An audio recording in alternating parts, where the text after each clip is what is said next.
Good morning, everyone. Welcome back to Homestead in a Box. My name is Leah, and I'm super thankful to have you this morning.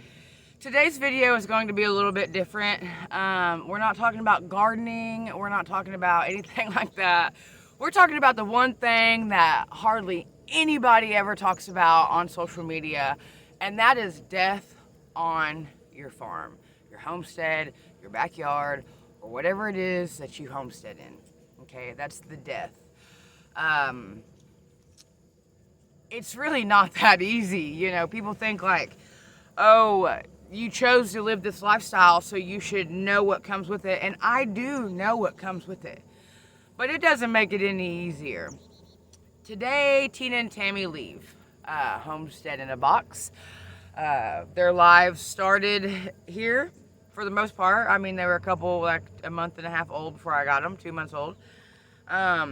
And their life will end here on our homestead. And it's sad, it's bittersweet, but it's sad.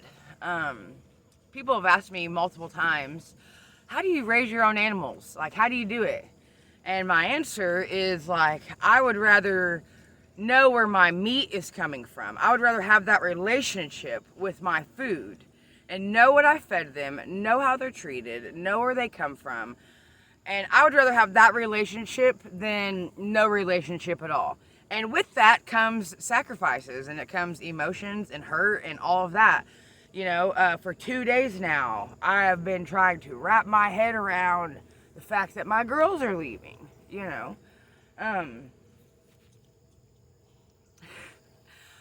I was going to get pigs on this homestead come whatever in high water. Okay, I was getting them. I raised hogs in high school, and I loved it. It was like my outlet. It was my emotional outlet. That's where I went, and I hung out with my pigs when I was just, you know, not having the best of days. And so as an adult, I've always wanted pigs, but I've never been in a situation to where I could get them. You know me, you know I'm a nomad, I'm a gypsy, I move around a lot. This is like the first time in 33 years that I have had my roots planted in one spot for as long as I have. And I'm forever grateful for that, but it's just not, I'm usually not what I do, so I've never been in a position to have pigs. At first, my husband Tree was real nervous about me getting pigs because we knew that I was going to be starting the farm by myself, and pigs can be pretty large animals, but I told him I've got it, and he trusted me, and I've got it. I've raised Tina and Tammy for almost a year now. I got Tina and Tammy in September of last year, and now their time has come. Their time has come. The stewardship of these animals is over for me. I'm not saying I won't ever get pigs again, but for this round, its time is up. Tina and Tammy are Kuni and American Guinea hogs. I have a YouTube video stating a little bit about them and how I would never purchase them again, and I still stand firm in that decision. I would never get a Kuni mixed with American Guinea hog again, mainly because they're small animals and they take a long time to feed out. You can go get a butcher hog and feed them out in 3 to 4 months versus Tina and Tammy, they've taken me a year to feed out. They are a homestead hog. They're for a smaller homestead. They're a smaller breed. And today they leave.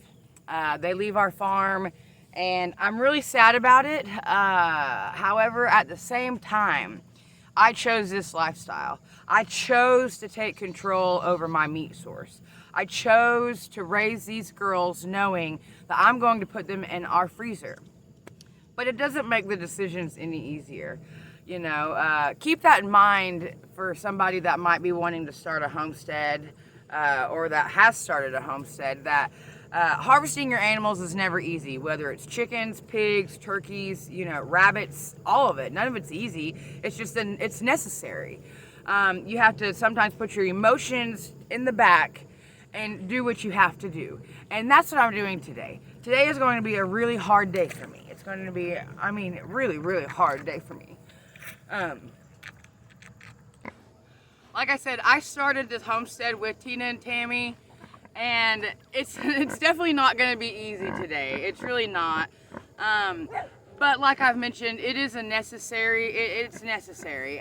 We want meat in our freezer. We want a relationship with our meat. And so this is what we have to do. The greatest thing about this is Tina and Tammy will be laid down here. I'll be the last touch, the last smell, the last feel, and the last voices that they hear. The fella's gonna lay the girls down here on our farm, and that was important to me. Hold on, Maynard, hush. That was probably the most important part to me, was making sure that the girls were gonna be laid down here. The main part for me was just, this is where we started, and this is where I want them to end. I didn't want to have to worry about loading them up in a truck and hauling them off and then them being dispatched or anything like that. I just wanted them to be able, they started here, and I just wanted them to be able to finish here. So today's video is short, and you could call it sweet or not sweet, but I just wanted to let y'all know that it's never easy. No matter how long you've been doing it, it doesn't get any easier.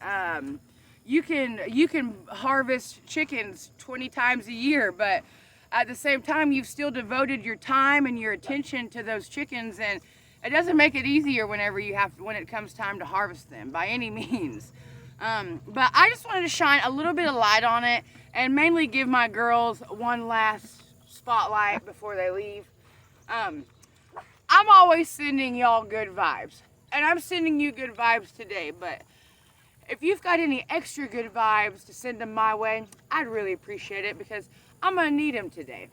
Thank you so much for coming and hanging out with me and listening to me. I appreciate every single one of you that are here, and I'll be back later in the week with some gardening videos about the fall garden, but today I just wanted to spotlight my girls, so I hope y'all have a great day. I'll see you next time.